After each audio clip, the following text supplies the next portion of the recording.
Hello everyone and good morning to all of you. तो आज का जो क्लास है वो एक न्यू टॉपिक पे चलेगा। मैं बता दूं, आज का जो क्लास है वो फंक्शन चैप्टर पे चलने वाला है। ठीक है, कई बच्चों का ये डिमांड भी आ रहा था कि सर फंक्शन चैप्टर का मतलब वीडियो बनाया जाए, और फंक्शन चैप्टर बहुत ही वैसे इंपॉर्टेंट चैप्टर है। मैं बता दूँ फॉर द आपके पास IIT JEE के लिए या फिर आपके पास बोर्ड के लिए, ठीक है, या फिर पूरे मैथमेटिक्स को समझने के लिए, पढ़ने के लिए जिस तरीके से सेट थ्योरी जरूरी था, उसी तरीके से आज हमारे पास एक नया टॉपिक है फंक्शन। और फंक्शन बहुत ज़्यादा ज़रूरी है, हद से ज़्यादा। ठीक है ना। तो मैं बता दूं कि फंक्शन चैप्टर मैं तो स्टार्ट जरूर कर रहा हूं, लेकिन फंक्शन चैप्टर से पहले अगर आप रिलेशन वाला वीडियो नहीं देखे हैं तो मैं आपसे रिक्वेस्ट करूंगा कि रिलेशन वाला वीडियो आप वहां पर जा करके देख लें। वो बहुत ज़्यादा ज़रूरी है यार, समझ गए आप, क्योंकि रिलेशन के बाद ही आपके पास फंक्शन हमारे सामने आता है। क्योंकि हर एक जो रिलेशन है वो फंक्शन नहीं हो सकता, लेकिन हर एक फंक्शन रिलेशन जरूर हो सकता है। ठीक है, इसी टॉपिक पे हम लोग बात करते हुए आगे बढ़ेंगे। तो न्यू टॉपिक के साथ हम लोग आगे बढ़ेंगे, और टॉपिक का नाम आपके पास है दिस इज व्हाट, क्या आपके पास फंक्शन। सर फंक्शन हमारे पास टॉपिक का नाम है, फंक्शन है ना। क्या है ये फंक्शन, इसके बारे में डिस्कशन करेंगे आज हम लोग। ठीक है, तो फंक्शन आपके पास एक रिलेशन होता है। क्या होता है? एक रिलेशन। लेकिन हर रिलेशन फंक्शन नहीं होता है। हमने क्या बोल दिया कि अगर आपके पास कोई भी रिलेशन, किसी भी रिलेशन को अगर फंक्शन होना है, देखिए मैं बार बार रिलेशन की बात कर रहा हूँ, इसलिए मैं बोला आपको कि रिलेशन का वीडियो लेक्चर जरूर जाकर पीछे देख लीजिएगा। ठीक है, अदरवाइज मैं लिंक भी डिस्क्रिप्शन बॉक्स में दे दूंगा, आप वहाँ पर जाकर देख सकते हैं। फंक्शन के बारे में बता दूं कि फंक्शन एक ऐसा रिलेशन है, एक ऐसा रिलेशन जो गिवन सम कंडीशन को सेटिस्फाई करता हो, तो वैसे रिलेशन को हम लोग क्या बोलेंगे? फंक्शन। मतलब हर एक रिलेशन फंक्शन नहीं है, लेकिन कुछ स्पेशल टाइप ऑफ रिलेशन, ठीक है, that satisfy the some condition या फिर that satisfy given condition. Condition दो ही है। कंडीशन क्या होता है? दो ही है। पहले समझिएगा बात को, लैंग्वेज भी समझा देता हूँ, लिखवा भी दूंगा, बट यहाँ पर पहले देखिए। जैसे मैं आपसे बोल दिया कि अगर हमारे पास, समझिए बात को, अगर हमने बोल दिया कि एक हमारे पास कोई सेट ए है और एक हमारे पास कोई सेट क्या है? बी है। एक सेट ए और एक सेट क्या है? बी है। मैंने बोल दिया यहाँ पर क्या है? ए, और मैंने बोल दिया बी, और यहाँ पर मैंने बोल दिया सी। यहाँ पर भाई साहब डी हो गया, ई हो गया, एफ हो गया, जी हो गया। यहाँ से यहाँ कोई रिलेशन डिफाइंड है। क्या डिफाइंड है? रिलेशन। ए से बी पर क्या डिफाइंड है? रिलेशन। कोई भी रिलेशन डिफाइंड है तो मेरा कहने का मतलब, आप मान लीजिए कि इसको इससे कनेक्ट कर दिया गया, इसको इससे कनेक्ट कर दिया गया, और इसको इससे कनेक्ट कर दिया गया। ठीक है ना। तो आपके पास ये रिलेशन फंक्शन होगा या नहीं होगा, मैं बताता हूँ। कोई भी रिलेशन फंक्शन तब होता है जब वो रिलेशन सेट ए के हर एक element, each and every element की बात कर रहा हूँ, for each and every element of A there is one and only one image in B. अगर ए का कोई भी इमेज, कोई भी एलिमेंट उठाते हैं, ए सेट का कोई भी एलिमेंट उठाएंगे तो हर एलिमेंट का कोई ना कोई इमेज होना चाहिए। और इमेज कितने होने चाहिए? वन इमेज होनी चाहिए। कितने इमेज होने चाहिए? वन। जैसे वन का इमेज कितने हैं? एक इमेज है। कौन सा है? ई। बी का इमेज कितना है? एक है। वो इमेज कौन सा है? जी। सी का कितना इमेज है? एक इमेज है। इमेज कौन सा है? एफ। क्या इसका ऐसा कोई भी एलिमेंट है जिसका इमेज नहीं है? नहीं ना। तो ए का हर एक एलिमेंट का इमेज होना गारंटी है एकदम। ए का हर एक एलिमेंट का इमेज होना चाहिए। अगर ए के अंदर एक भी ऐसा एलिमेंट होता है जिसका इमेज नहीं बन रहा है, इसका मतलब that relation is not a function. दो ही कंडीशन है बस। नंबर वन, अगर रिलेशन ए से बी पे डिफाइंड है तो ए का कोई भी एलिमेंट खाली नहीं जाना चाहिए, ए के हर एक एलिमेंट के लिए इमेज होना चाहिए। ये पहला कंडीशन। नंबर दूसरा, कितने इमेज होने चाहिए? तो ए के हर एक एलिमेंट के लिए एक ही इमेज होना चाहिए। कितने इमेज होने चाहिए? एक इमेज होना चाहिए। दैट रिलेशन इज कॉल्ड के आपके पास फंक्शन। ठीक है, तो डेफिनेशन पे चलते हैं। देखिएगा किसकी बात करेंगे? डेफिनेशन किसका? फंक्शन का। मैंने क्या लिया पास कि अ रिलेशन, देखिएगा, a relation are defined from A to B. क्या मैंने बोला? Relation a defined from A to B. Defined from कितना पास? A to B. देखिएगा तो is said to B, is कितना पास? इज सेड टू बी कितना पास? Is said to be function, is said to be function. Relation are defined from A to B is said to be function, मतलब जो relation है जो ए से B पर डिफाइंड है वो फंक्शन कब कहलाएगा इसकी बात कर रहा है। Is said to be function. देखिए तो इफ, देखिए if for each element, if for कितना पास each element for each element of कितना A, for each element of A के हर एक एलिमेंट के लिए, if for each element of A there is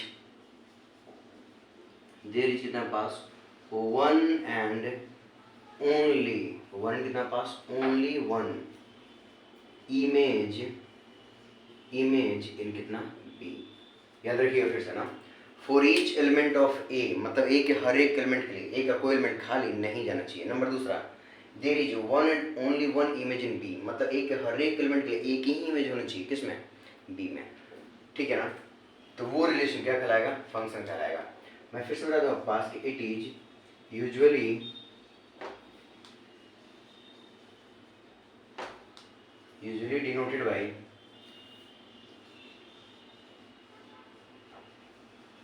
कितना पास एफ। इसको हम लोग ज़्यादातर एफ से डिनोट करते हैं, क्या बोलते हैं, एफ से डिनोट करते हैं हम लोग। ठीक है ना, तो किसी भी रिलेशन को अगर आपको फंक्शन कहलाना है तो उस रिलेशन अगर ए से बी पे डिफाइंड है तो ए का हर एक एलिमेंट के लिए, ए का हर एक एलिमेंट मतलब ए का कोई एलिमेंट खाली नहीं जाना चाहिए, ए का हर एक एलिमेंट के लिए कोई ना कोई इमेज होना चाहिए, किसमें, बी में। और कितने इमेज होने चाहिए, एक इमेज होनी चाहिए। ठीक है ना, दैट इज द फंक्शन। आप यहाँ से देख सकते हो बेटा कि अगर आप, मैं यहाँ पर एफ जो है ना आर के मतलब जो रिलेशन है वो एफ के बराबर है, तो अगर एफ के अंदर मैं ए डाला, इस एफ के अंदर मैं अगर ए डाला तो ए के लिए रिजल्ट क्या आ गया हमारे पास, एफ के लिए ए डाला, एफ के अंदर ए डाला तो रिजल्ट कितना, ई। ठीक है, एफ के अंदर नेक्स्ट हम क्या डाल रहे हैं, पर बी डाल रहे हैं, क्या डाल रहे हैं, बी। रिजल्ट कितना आ गया पास, जी। और भाई साहब एफ के लिए मैंने क्या डाला एफ के अंदर, सी। रिजल्ट कितना आ गया हमारे पास, एफ। ठीक है, तो ए के लिए कितने इमेज थे, एक ही इमेज है, इमेज कौन है, ए। बी के लिए कितने इमेज थे, एक इमेज है, इमेज कौन सा है, जी। और सी के लिए कितने इमेज थे, एक इमेज है, इमेज कौन सा है, एफ। तो this are is a function according to this definition, है ना। चलिए, अब अगर मैं आगे की बात करूं इस पर, तो मैं फिर से बता देता हूँ ना, अगर कोई फंक्शन अगर ए से बी पर डिफाइंड है, अब रिलेशन नहीं बोलेंगे, अब फंक्शन बोलेंगे। तो यहाँ से क्या हुआ कि सर हर एक रिलेशन फंक्शन तो नहीं हो सकता, बट वो रिलेशन जो इस कंडीशन को सेटिस्फाई करेगा, ठीक है, दैट रिलेशन इज कॉल्ड आपके पास फंक्शन। मतलब हो गया कि sir every relation is not a function but every function is a relation. ठीक है ना, चलिए तो इसके आगे हम लोग बात करते हैं। पहले फटाफट यहाँ तक लिख लीजिए।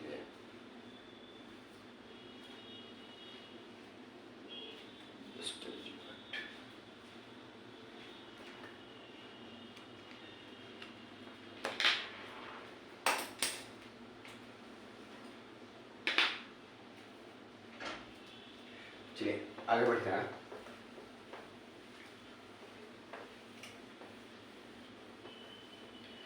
नेक्स्ट अब हम बात करने वाले हैं किसके बारे में, वो समझिएगा बढ़िया से ना, बहुत ज़्यादा कुछ खास नहीं है। ठीक है, अगर मैं आपसे बोल दिया कि कोई हमारे पास, ठीक है ना, मैं 4 मिनट फटाफट दिखाता हूँ आपके पास कि कौन फंक्शन है कौन फंक्शन नहीं है। ठीक है, अगर मैंने बोल दिया दिस इज द केस 1 की बात कर रहा हूँ, पहला फिगर है, जैसे मैंने बोला ये ए है और ये बी है, मैंने बोला 1 है, -1 है, 2 है, -2 है, ये क्या है, 1 है, 2 है, 3 और कितना है, 4 है। मान लीजिए यहाँ से देयर इज ए रिलेशन, मान लीजिए कि 1 इसके अकॉर्डिंग चला गया, -1 इस पर चला गया, 1 और -1 दोनों का इमेज कौन सा है, 1 है, 2 का इमेज 4 है और -2 का इमेज कितना है, 4 है। मैं बोलूँगा क्या ये फंक्शन है, यस या नो। बोलोगे सर बिल्कुल फंक्शन है, क्योंकि एक एलिमेंट कोई भी खाली नहीं गया है। एक एलिमेंट कोई खाली गया है क्या, नहीं गया। एक हर एक एलिमेंट के लिए कोई ना कोई इमेज है। नंबर दूसरा क्या है कि एक एलिमेंट के लिए एक ही इमेज होना चाहिए, वो देख लो। 1 का कितने इमेज है, एक इमेज, इमेज कौन सा है, 1। -1 का कितने इमेज है, एक इमेज, इमेज कौन सा है, 1। 2 का कितने इमेज है, एक इमेज है, इमेज कौन सा है, 4। -2 का कितने इमेज है, एक इमेज, इमेज कौन सा है, 4। इसका मतलब हुआ सर एफ के अंदर आपने 1 डाला तो रिजल्ट कितना आ गया, 1। एफ के अंदर आपने कितना डाला, -1 डाला, कितना डाला, -1, रिजल्ट कितना आ गया, 1। एफ के अंदर कितना आपने डाला, 2, रिजल्ट कितना आ गया पास, 4। और एफ के अंदर -2 डाला तो रिजल्ट कितना आ गया, 4। Is this a function, yes. ये आपके पास क्या है, एफ बराबर कितना हो गया, फंक्शन। एफ जो भी है, एफ क्या बेटा, फंक्शन। आगे दूसरा फिगर बता रहा हूँ मैं आपको ना, देखिएगा अब मैं आपसे बोल दिया कि दिस इज द ए और ये हमारे पास क्या है, बी है, ये ए और ये बी है, ठीक है ना। अगर यहाँ से अगर हमारे पास कोई रिलेशन ए से बी पे कोई फंक्शन है, ए से बी पे डिफाइंड है, अब ये फंक्शन है कि नहीं वो तो पता करूँगा। 1 2 3 4 कितना 5, ठीक है ना, 4 कितना 5, मैं बोलूँगा 6 है, 7 8 9 10 कितना 11, मतलब इससे ये कनेक्टेड, इससे ये कनेक्टेड, इससे ये और इससे ये और इससे मान लेते हैं ये, ठीक है ना। बताओ फंक्शन है क्या, बोलो सर बिल्कुल है। क्यों, एक है, कोई एलिमेंट खाली गया है आपका, नहीं गया है। नंबर दूसरा, आपके पास हर एक एलिमेंट के लिए कितने इमेज है, एक इमेज। 1 के कितने इमेज है, एक इमेज, इमेज कौन सा है 7। 2 का कितने इमेज है, एक इमेज, इमेज कौन सा है 8। 3 का कितने इमेज है, एक, इमेज कौन सा है 9। 4 का कितने इमेज है, एक, इमेज कौन सा है 10। 5 का कितने इमेज है, एक इमेज, इमेज कौन सा है 6, ठीक है ना। इसका मतलब ये हुआ कि सर एफ ऑफ 1 का मतलब 1 का जो इमेज है दैट इज द 7, 2 का जो इमेज है कितना है आपके पास 8, 3 का जो इमेज है कितना हो गया पास, बताना 9। मैं आपसे बोलूँगा कि एफ ऑफ 4 का जो इमेज है कितना हो गया पास 10, और एफ ऑफ 5 का जो इमेज है कितना हो गया पास 6। क्या ये फंक्शन है, यस, क्योंकि कोई एलिमेंट खाली नहीं गया आपके पास, दिस इज क्या पास फंक्शन। चलिए नेक्स्ट अगला डायग्राम बात करते हैं। नेक्स्ट तो हमने बोल दिया कि ये ए है और ये क्या है बी है, ये ए और ये बी है। मैंने कहा 1 2 3 कितना है 4, मैंने कहा 5 है 6 7 और कितना हो गया 8, मतलब इसके लिए ये है और इसके लिए ये है, इसके लिए आपके पास ये है बस, और हमने क्या दिया यहाँ से यहाँ, ठीक है। अब देखो तो क्या ये फंक्शन है क्या, मैं बोलूँ आप बोलोगे सर 1 के लिए एक इमेज कौन सा 5, 2 के लिए एक इमेज क्या 5, 3 के लिए भी एक इमेज, इमेज कौन सा 6, लेकिन 4 का कोई इमेज है क्या, नहीं है, मतलब ए का एक एलिमेंट खाली चला गया, ठीक है। अगर ऐसा होता है तो एफ इज कितना पास नॉट फंक्शन, नॉट है कितना फंक्शन। तो भाई साहब ये फंक्शन नहीं है, ये फंक्शन नहीं है। क्यों नहीं है, आप यहाँ पे लिख देंगे सिंस कितना पास 4 हैव कितना पास नो इमेज, नो इमेज, 4 का कोई इमेज नहीं मिला, नहीं है। नेक्स्ट ये फंक्शन है। नेक्स्ट डायग्राम की बात करता हूँ, ये हमारे पास ए है और ये हमारे पास क्या है बी है, मतलब 1 2 3 4 क्या होता है 5 6 कितना 7 और कितना 8, मतलब यहाँ से ये चला गया, यहाँ से ये, और 3 पर से यहाँ और 3 पर से ही ये। देखो आप बोलोगे कि सर क्या ये फंक्शन है, मैं आपसे बोलूँगा कि सर क्या ये फंक्शन है, आप बोलोगे सर कि फंक्शन नहीं है। क्यों, देख लो 1 के लिए कितने इमेज है, एक इमेज, इमेज कौन सा है 6। 2 के लिए कितने इमेज है, एक इमेज, इमेज कौन सा है 6। 3 के लिए अब 2 इमेज है, 3 के लिए 7 भी और 3 के लिए 8 भी है। तो क्या मैंने कहा हर एक एलिमेंट का एक ही इमेज होना चाहिए। 4 के लिए भी एक इमेज है, इमेज कौन सा 6, लेकिन भाई साहब 3 के लिए 2 इमेज है, कौन सा 3 7 और 8। आप क्या लिख देंगे क्या पास 3 हैव कितना पास 2 इमेज, 2 कितना पास इमेज, ठीक है 2 इमेज, देयरफॉर एफ इज कितना पास नॉट और कितना फंक्शन। तो एफ भाई साहब फंक्शन नहीं है, एफ हमारे पास फंक्शन नहीं है। Is it clear, I hope सारे बच्चे को ये बात क्लियर होगा ना। एक चीज़ और मैं बता दूँ आपके पास, ठीक है, यहाँ पर डोमेन और रेंज के बारे में बताते हैं।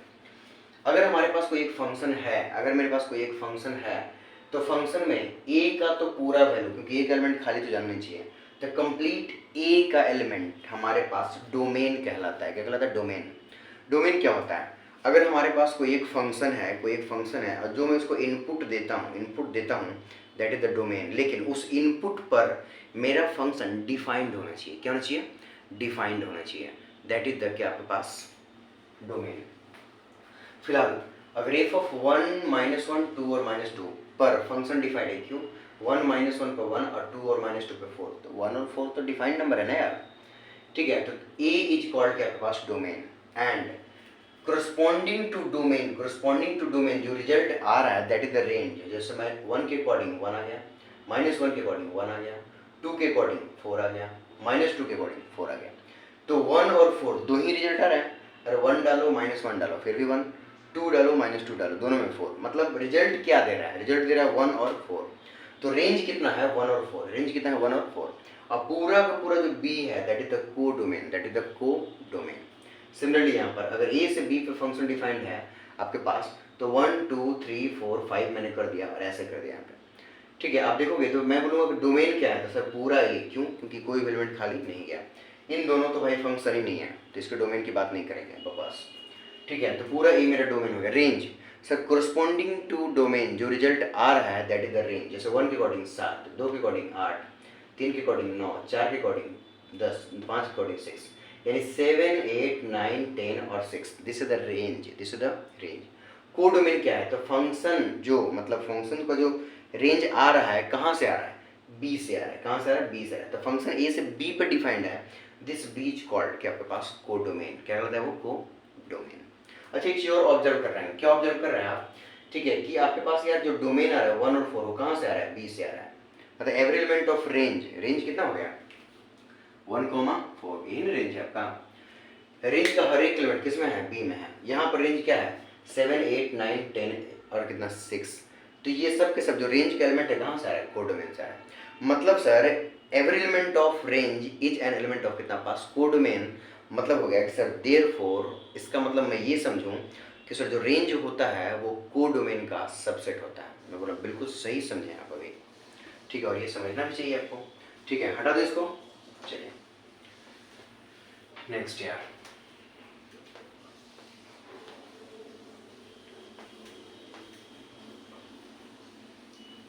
अब मैं एक ना बड़ा सा फिगर बना देता हूँ, उसमें हम लोग फाइनली डोमेन और रेंज सबके बारे में डिस्कशन करेंगे। देखिएगा, तो मैंने क्या बोल दिया पास कि ए हमारे पास मान लीजिए ए है और ये हमारे पास क्या मान लिया मैंने? बी है। और यहाँ से भाई साहब कोई फंक्शन एफ डिफाइंड है। मैंने क्या बोल दिया आपको ऐसा करके, यहाँ पर x1 हो गया, y1 सॉरी x1 हो गया, कितना हो गया? x2 x3 x4 x5 x6, यहाँ पर y1 y2 y3 y4 y5 y6 y कितना? 7। ठीक है ना। तो बात करेंगे अगर मान लीजिए कि इसको यहाँ से कनेक्ट कर दिया, इसको यहाँ से कनेक्ट कर दिया, ठीक है, आपको यहाँ से कनेक्ट कर दिया, इसको यहाँ से कनेक्ट कर दिया, इसको भी यहाँ से कनेक्ट कर दिया और इसको हम लोग यहाँ से कनेक्ट कर दिया। ठीक है, समझिए बात को। ये हो गया। अगर मैं बात करूँ कि जो एफ फंक्शन है, क्या ये फंक्शन है? आप बोलेंगे बिल्कुल है सर। ए का कोई भी एलिमेंट खाली नहीं गया, पहला कंडीशन खत्म हो चुका। दूसरा कंडीशन मतलब पहला कंडीशन सेटिस्फाई हो गया ना। दूसरा, हर एलिमेंट के लिए एक ही इमेज होना चाहिए था। x1 के लिए कितनी इमेज है? एक। इमेज कौन सा है? y2। x2 के लिए कितनी इमेज है? एक। इमेज कौन सा है? y2। x3 के लिए कितने इमेज है? एक। कौन सा? y3। x4 के लिए कितने इमेज है? एक। कितना? y3। x5 के लिए कितने इमेज है? एक। इमेज कौन सा है? y3। x6 के लिए कितने इमेज है? एक। इमेज कौन सा है? y5। बात समझ पा रहे हैं आप? ठीक है, तो अगर मैं आपसे पूछूं कि सर डोमेन क्या है? डोमेन, तो डोमेन फंक्शन जिस पर डिफाइन होता है, किस पर डिफाइन है? ए पे। ठीक है, तो दिस इज व्हाट है वाज डोमेन। डोमेन क्या कहलाएगा? ए। डोमेन क्या कहलाएगा? ए, यानी complete A set is called क्या आपके पास? डोमेन। और रेंज की अगर हम बात करें, किसकी बात करें? रेंज। रेंज ऑफ कितना? एफ, यानी डोमेन का रेंज कितना फंक्शन का? तो फंक्शन का रेंज में क्या क्या आ रहा है? x1 x2 के अलावा कितना आ गया था? y1। और x3 x4 x5 के अलावा क्या आ गया था? y3। और x6 के अलावा कितना आ गया? y5। Sir this is range, only this three are in range. Next codomain के बारे में बात करें। किसके बारे में? कोडोमेन। तो कोडोमेन जो होता है फंक्शन ए से बी पर अगर डिफाइंड है तो कंप्लीट बी इज कॉल्ड कितना पास? Codomain. Complete B is called codomain. ठीक है, अच्छा इसी फंक्शन को लिखने का तरीका ये भी होता है if defined from A to B. कहीं भी ऐसा लिखा हुआ दिख जाए इसका मतलब दिस ए इज कॉल्ड क्या आपके पास? डोमेन। कितना? Domain. And this B is called के पास कोडोमेन, नॉट रेंज। क्या है ये? कोडोमेन। रेंज क्या होता है? रेंज तो होता है कि डोमेन के कोरस्पॉन्डिंग जो रिजल्ट आता है that is the range, that is the range. ठीक है ना। यहाँ से आप नोट पॉइंट, यहाँ से नोट पॉइंट करके एक वर्ड भी लिख सकते हैं आप क्या पास कि range is a subset of, is कितना पास? सबसेट ऑफ कितना? कोडोमेन। कोडोमेन आप यहाँ लिख दीजिएगा कि that is range is a subset of कितना पास? कोडोमेन। कोडोमेन, बस। ठीक है ना। तो आपके आई होप आपको समझ में आ गया होगा कि फंक्शन क्या होता है। ठीक है ना। चलिए, तो आज की क्लास में यहीं पे स्टॉप करता हूँ। नेक्स्ट क्लास के आगे हम डिस्कशन करेंगे, क्योंकि फंक्शन स्टार्ट कर चुके हैं तो धीरे धीरे चलेंगे यार, बहुत ज़्यादा तेज नहीं चलेंगे। और चैनल को सब्सक्राइब कर लीजिएगा, क्योंकि फंक्शन काफ़ी तगड़ा चैप्टर है और इसमें कम से कम आपके पास 20 से 25 क्लास लग सकते हैं ख़त्म होने में। ठीक है, तो आज की क्लास में यहीं पे स्टॉप करें, नेक्स्ट क्लास इसके आगे डिस्कशन किया जाएगा।